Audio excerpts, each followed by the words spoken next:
executive director. I'm the executive director of Gifted Savings. Yeah. Yeah. So I wanted him, to come in and talk about some of the work that they're doing in the community.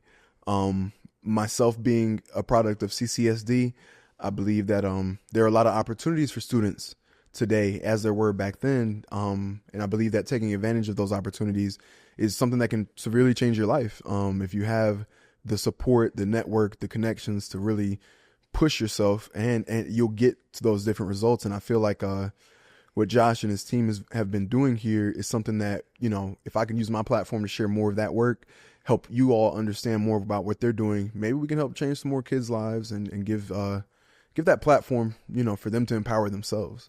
So with that said, Josh, thank you for joining us. Lamont, thanks for asking me to be here. Yeah, and thank you for helping to get the word out about Gifted Savings. Oh yeah, no We problem. want everybody in this community to know about what we're doing. Right. Well, the spotlight is on you, man. Tell us tell us a little bit about you and how your role with Gifted Savings, started and how you got involved with the school district. Sure, thanks. So I grew up in Pittsburgh, Pennsylvania, right? Went to public schools all the way through high school, then went to college, and then after that, started a career as an actor, actually. So my early career was in the theater. Right. And from that, I started actually teaching arts programming in public schools. And then that led me to helping to run some arts programming for arts nonprofits, right? Gotcha. So I was teaching arts programming, I was running arts nonprofits, I was acting, I was doing all three things that I loved. And then ultimately I said, you know what, I want to do one thing, ideally do it very well and have a deeper impact as opposed to a broad impact. And that began my journey into just nonprofit sector wholeheartedly. So I went to business school. And then over the course of the years that followed, I helped a few different nonprofits build out virtual programs to meet young people where they are. So the first one was music education in schools. How can we build out a virtual platform to help kids learn to play piano and learn general music, right? Whether they're in school or at home. Then it was a children's grief organization. So grieving kiddos who had experienced the death of a parent or a sibling or caregiver, how could they connect with other grieving kids and understand that it's okay and give them the tools to move forward, right? Built out that platform with our team at Experience Camps. And then I came to Gifted Savings because the team said to me, basically, this is kind of the ultimate in hybrid or virtual programming to meet young people where they are and truly change their lives. So you had a couple of experiences with different nonprofits. Yep. You've had a history of working with children. That's right. And so how did that equip you coming into working with Gifted Savings? Thanks for asking. So my personal mission has always been to bring transformative change into the lives of young people, right? So like I was telling you before, first through the arts, music education, then with grieving children, right? And now helping young people to build their financial futures. So Gifted Savings at that point in time when I started had only run one pilot. It was an adult program in Yellow Springs, Ohio. Gave small investment portfolios to about 20 adults living in Ohio. And while we realized that that was impactful, right, that those people were learning about investing and how to build a better future, when they were looking for an executive director, I said, that's a great program, but if we start much earlier, you can truly change the trajectory of a person's life, right? It might be impactful to give an investment portfolio to somebody in their 50s or 60s, but if you start at 17 or 18, you got decades of compound growth, and you can help them to make choices that actually truly impact their future. So I joined the team. We said we're going to focus wholeheartedly on high school, and then we said it needs to have an education component to it too.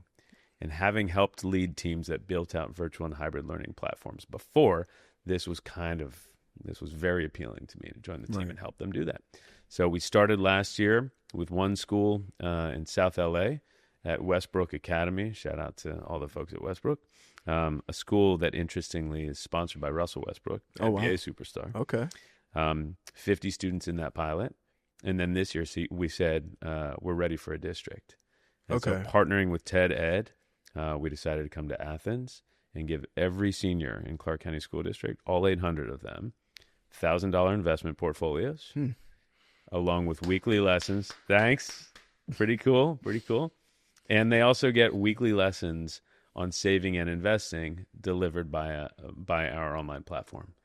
So. And that's really the part of this that I feel like that's very much needed, and so I'm curious is like, how do you guys create that lesson plan? Because, you know, you got to think about it. I'm pretty sure you guys have thought about it. They're young kids. Their mind might be on video games, you know. So how do you cross that, you know, to make that connection? Well, the first thing is that it's got to be taught in a way that's fun and engaging, right? That teenagers want to learn from. So that's the first thing that guides us, is saying, is this going to work? Because if it's dry and boring, like, high school students aren't going to care.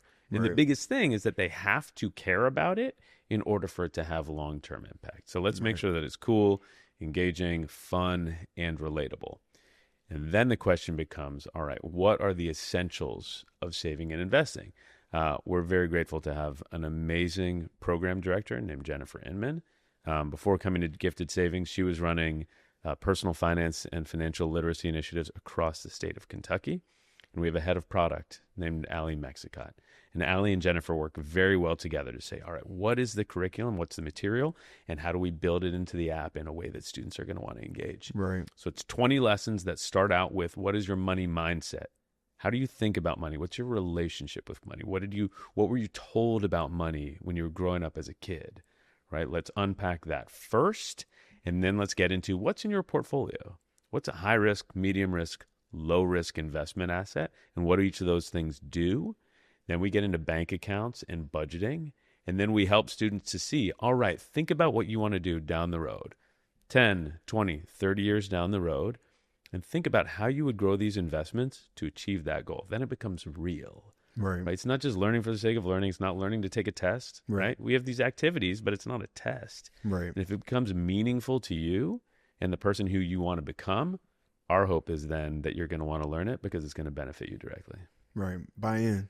Yep, that's exactly right. I know that I want to, before we get even deeper, what made you guys want to come to Athens? Because when I first got the call from the Eptings, they were telling me, like, this is the first time any city in the Americas had this kind of opportunity. Mm-hmm. So why Athens? Why here? So we were introduced to Athens by my friend and collaborator, Logan Smalley. Logan Smalley is a CCSD graduate. He went to Clarke Central. Okay. And Logan founded, you probably know this already, but Logan founded an organization called TED Ed, which is the educational division of the TED organization. Most people know TED for TED Talks and TED conferences, right? And so we were talking with TED Ed and Logan about how can we collaborate. And he said, you know, you guys did a small pilot at one school. If you think that you're ready to expand to a district, I think I've got the district for you. And I said, tell me more. He said, look, I grew up in Athens, Georgia. There's a stat associated with Athens that we're not proud of. He said, it's widely known in town that Athens has one of the highest rates of intergenerational poverty in the country. And we think that we can do something about that. He said, on top of that, Athens is a city that really mobilizes, where the community comes together to do big things. And I said, okay, this sounds good. And then he said, on top of that, my brother Ben happens to be the social studies coordinator for the district. So we already have a potential partner to help us communicate this to the schools and help us implement it. And so the three of us came to CCSD back in April, and we met with Dr. Jennifer Scott, the interim superintendent, Dr. Robbie Hooker at the time as well, and the entire senior staff. And we said, look, this is what our program is. This is what we want to do. Do you think that this is a good fit for you? And then we were off to the races. So, but that's the key thing, is how can we help this community to come together to look at wealth gaps and how we can bring people together to help that next generation, both individually and collectively, build the best possible financial futures for themselves. Right. In that, because I'm curious of what that looks like long term.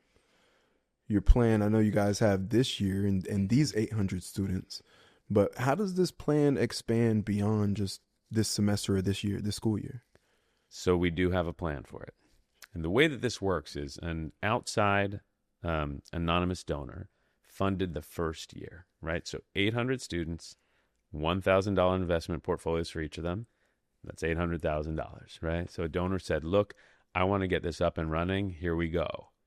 And that same donor said, I'm going to offer you a match for year 2. So I'll give you up to half of that if the community matches the other half. This way we can really build community ownership of this initiative. Right. And then hopefully we'll segue it so that the community takes ownership of it for years 3, 4, 5, and beyond. So that's what we mean about long-term in the community in terms of the program, right? Right. And that's why I'm here this week. We're back in the schools tomorrow.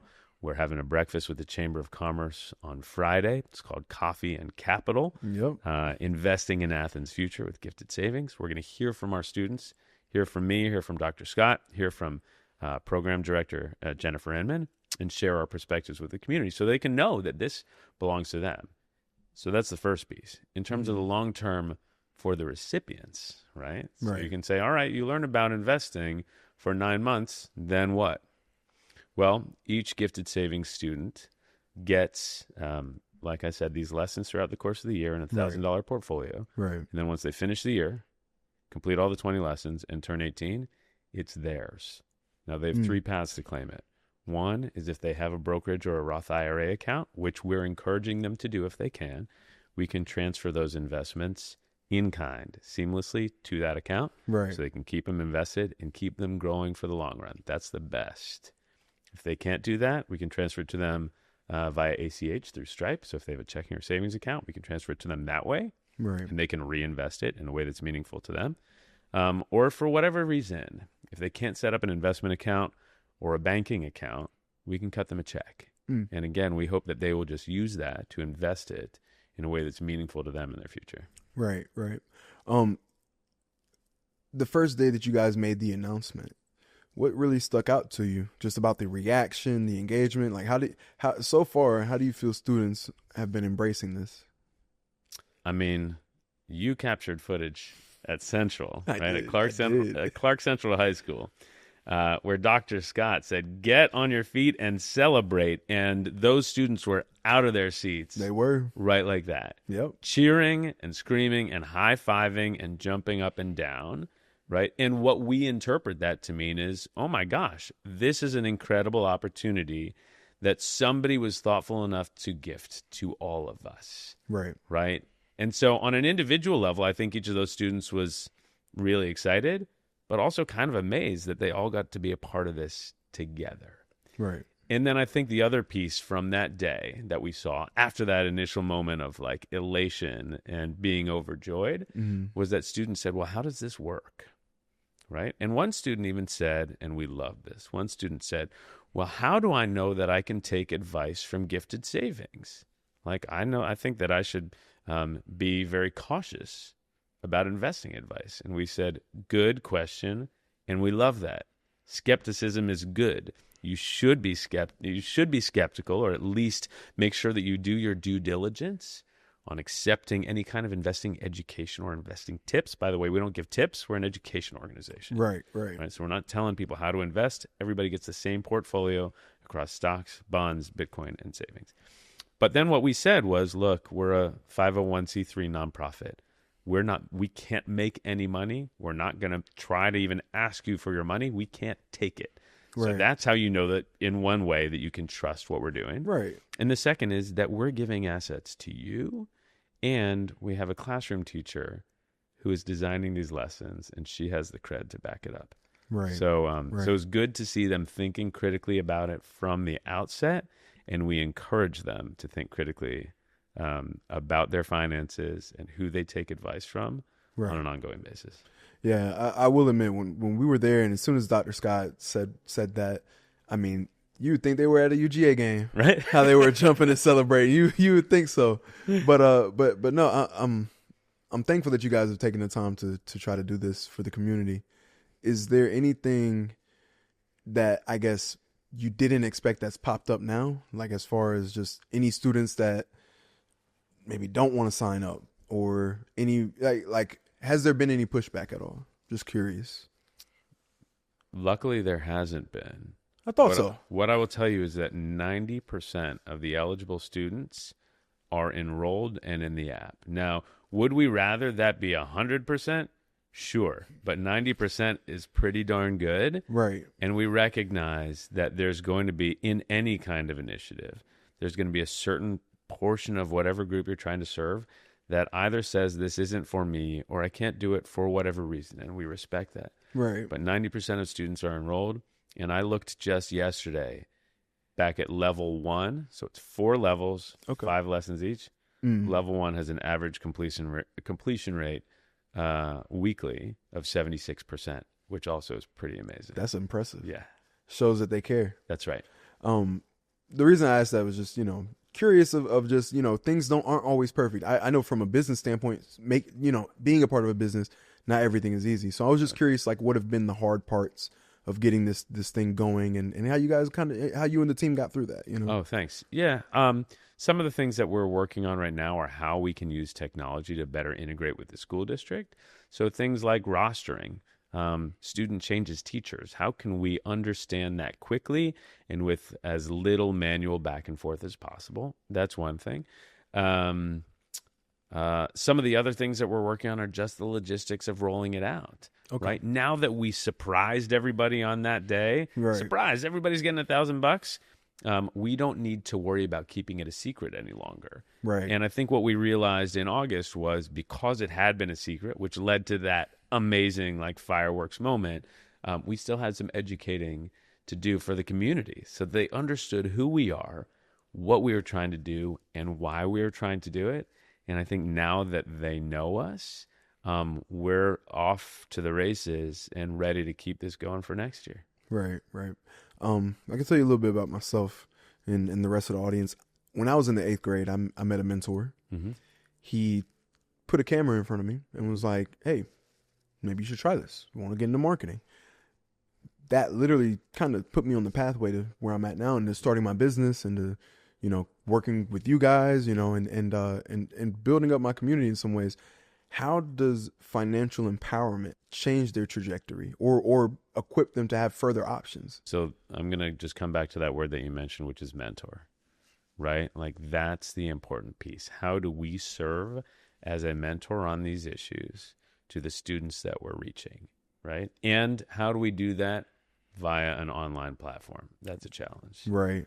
But what I would say is that for all of our lessons, right, all those 20 lessons, they're 15 minutes or less. And we hired somebody to be our host for those videos. And that person serves as a near peer mentor for our students, somebody who they feel that they can relate to, who is relaying this information in a way that is accessible and engaging. So we're trying to make that person, help that person be a mentor, even virtually. The second piece is that because Gifted Savings is implemented as part of the advisement class, every single 12th grade or 4th year high school student gets it. The teachers in that classroom can also serve as mentors, right? So if students in the class have a question, they can ask their classroom teacher, or they can come to us through the app. They can text, chat, or email and ask us questions. And either Jennifer or Allie will be the ones to answer them. So it is one-to-one actual human interaction. That's good. But to your point about how does it change their trajectory, we think that real investment assets and the essential knowledge to grow them is the spark, right? The spark that gets somebody to think about, what can my financial future be, right? Whether that's buying a home, taking care of a family, opening your own business, pursuing higher education, you name it. That it's that spark that says, imagine who you want to be 10, 20, 30, 40 years down the road. And if you think that money is an obstacle, we're going to help you to understand that there is a way to grow your money to achieve that goal. So the same way that somebody giving you a camera was the spark that probably helped you to start imagining, and you might not have even been able to imagine all of this back then, but the spark that got you started, we hope that this is the spark for other students. Right. I'll share one story from yesterday. Sure, yeah. So we were at TED Next. 10 students and their teachers came down to Atlanta with us. And one young woman said, my job, I have a part-time job, I do nails. And she said, that's what I do for income. She said, but just last week, I was grateful that I had enough saved for an emergency fund because it turns out that I needed 4 new tires on my car, right? I need my car to get to work. Right. So she's already putting these pieces together of income, emergency savings, so that when something comes up, she's equipped to deal with it. But then she said, but gifted savings is going to be the thing that ultimately helps me to open my own nail salon here in Athens. So she's already imagining being a local small business leader. Right? Join the club. And thanks to this program, this is like helping to get her started on that path. No, that's amazing. Thanks. That's amazing. I know that there's a part of this where, because I want to go back to mentors. Yep. I remember when you did the first Chamber of Commerce breakfast in politics, or that where Farhad had came, and and I'm looking at how you guys are engaging, and you guys were telling the business owners, hey, you guys got to be a part of this too. Yeah. It's not just us coming into your town and trying to just change how things work and operate. That's right. So kind of give us a little insight into that. Like, what businesses can get involved? How can they get involved? What's the benefit for them to get involved with this? Mm-hmm. So we want everybody to care about this program first and foremost, right? Right. In order to change that stat that I shared at the start of this podcast, we need everybody in this community to say, this is ours. We're invested in our next generation. We're invested in this community. And we realize that most business leaders recognize, like Farhad, our founder, that they recognize that they benefited from somebody taking a chance on them and somebody helping to deploy capital to them so that they could build their future. So this is a way for them to give back, right? And feel good about, to your point of mentorship, helping a younger version of themselves achieve big things. Right. So that's why we think it's important. Business leaders can get involved in a number of ways, right? Either by just having conversations, right? If a CCSD senior comes into your shop or your restaurant or your business, talk to them. Ask them what they're learning about money through gifted savings and see how they're learning and growing from that, right? Maybe there's an opportunity for them to work with you either now or someday. But the other way that they can contribute is by sponsoring a student or 10 students or 50 students, right? $1,000 directly sponsors a student's entire portfolio because our operating costs are fully covered, right? Our team, our travel. No overhead. No overhead. Right. So every cent that a donor wants to contribute to this program goes straight into those student portfolios. And that's what we need, right? Like I said, we've got the first year covered and a match for year 2, but we need the community to come in and say, you know what? Yeah, I'm gonna sponsor 10, 20, 50 students, what have you, to make sure that this doesn't go anywhere. Right. And the rest of the world is watching. Yeah. Yeah. Right. I've looked up, and you can see some of the bigger news outlets looking at this. And I think that, that's why I want this to be a part of it, because I want people to understand you guys on a deeper level. Mm-hmm. I wanted to also, as well, since we're talking about that, I want to talk about your founder, Farhad. Yeah. I got to meet him, and I was just like, wow. It's just the odds, right? But tell me about just how did he come to this point? Who is Farhad? And just give us a little short piece of information about that. Thanks for asking about him. And I'm glad that you had the chance to meet him and that he had the chance to meet you. So Farhad Mohit is our founder. He's also my friend. I've gotten to know him through my time at Gifted Savings. I've gotten to know him and his kids, his wife, right? And when I go out there, I feel like family with them. Right. And so I'm very, very grateful to them for that. Farhad is a serial tech entrepreneur. So back in the early internet shopping days, he built his first initiative called BizRate. Right, we all generally accept that 5-star ratings, we just take it for granted. Right, 5-star ratings of businesses and products, that started with Farhad and BizRate. Then he built something called Shopzilla, which was the first ever way to compare prices across the internet. Right, again, something that we just take for granted. He exited on both of those. And then years later, he built another platform called Flipagram. Yes. Flipagram was the first way to ever pair pop music, right, your favorite tunes, with your own videos and then share it with your million closest friends. Right. First one ever to do that. He sold that platform to a company called ByteDance. ByteDance took Flipagram and Musical.ly, paired them together. It's now called TikTok. Where have I heard of that app? I know, right? So 3 home runs. And Farhad has said, look, I'm done on the commercial side. I have been extraordinarily lucky to have the success that I've had. Now, he defines luck not as a 4-leaf clover or something that just like you happen to bump into. Right. He describes luck as when opportunity meets preparedness. Yes. He's like, there was an opportunity. It was the early internet days, and I was prepared as a computer coder to take it.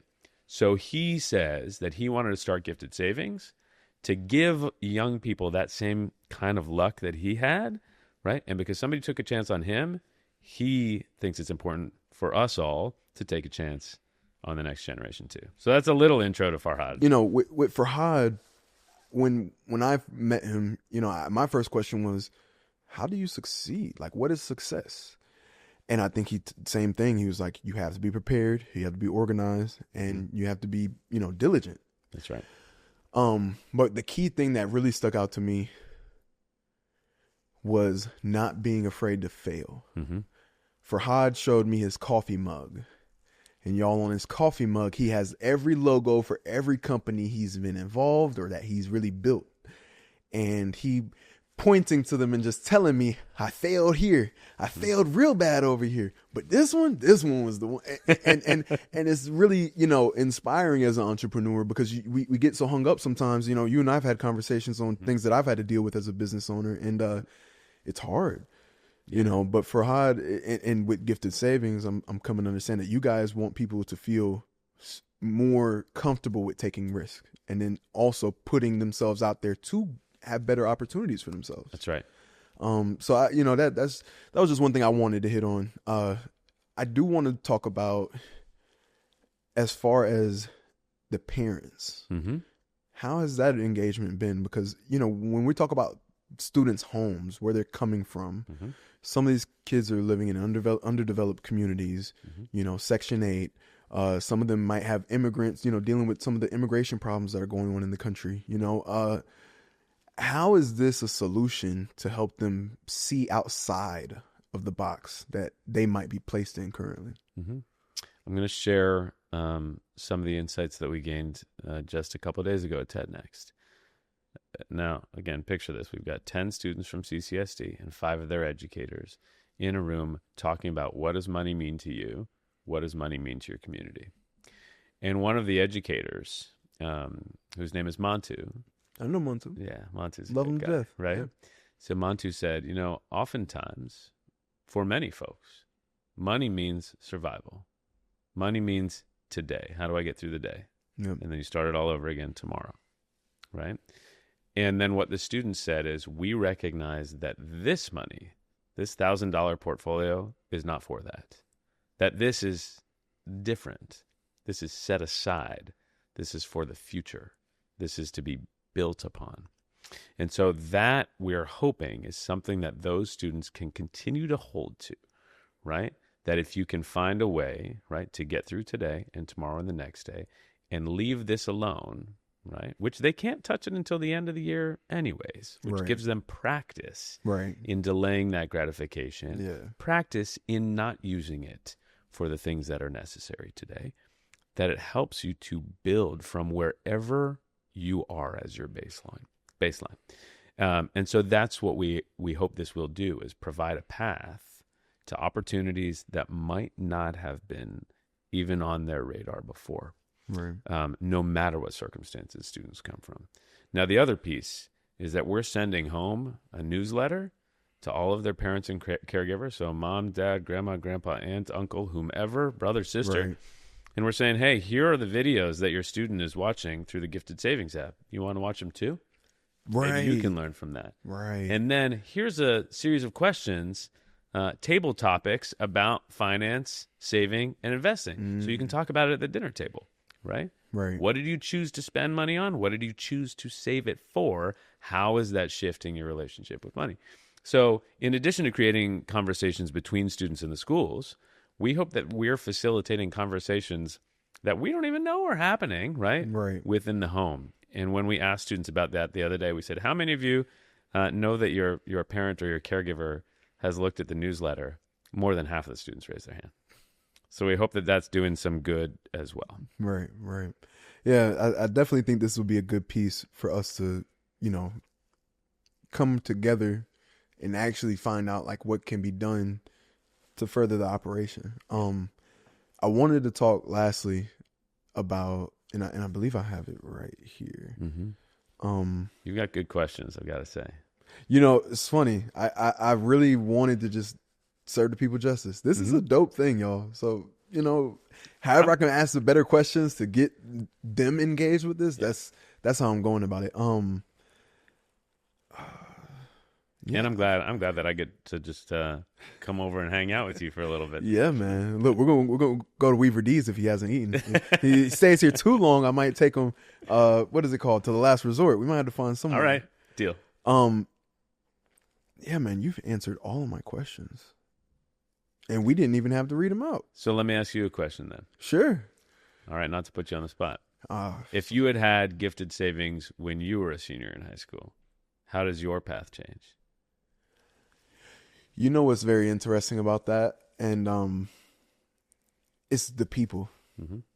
I think people like you guys, long term in my life, it would have given more insight.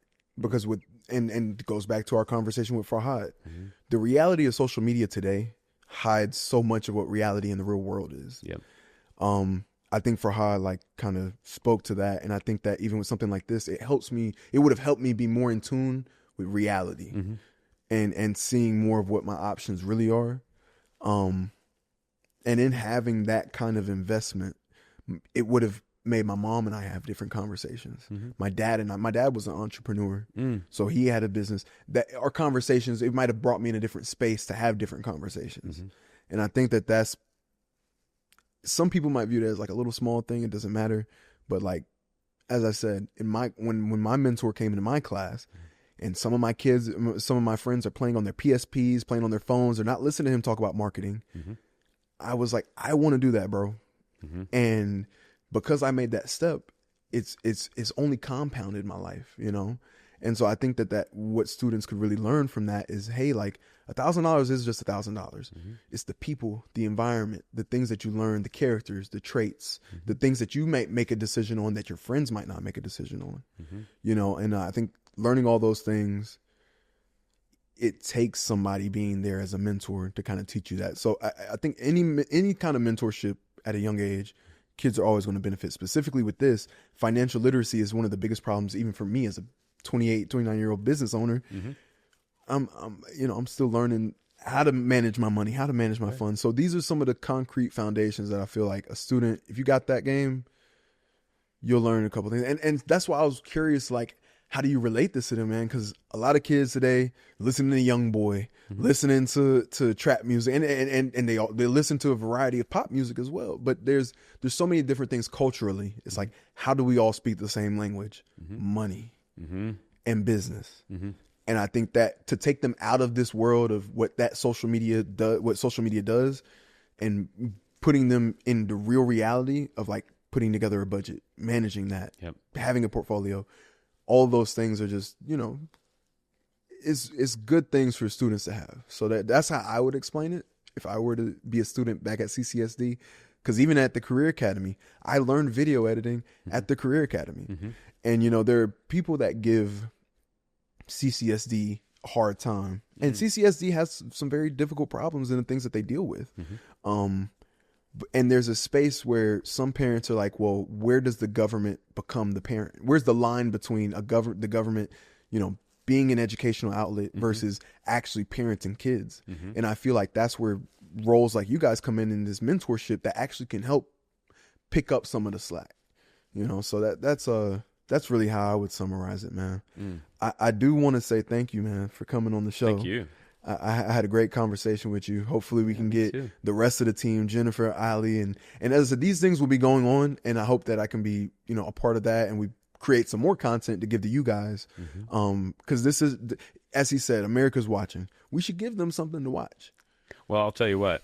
I know that we got to wrap up, but there's already a donor in Denver, Colorado, who, based on what's happening in Athens, said we want to start a school in Denver for next year. Amazing. So Athens is truly already inspiring the rest of the country. Love that.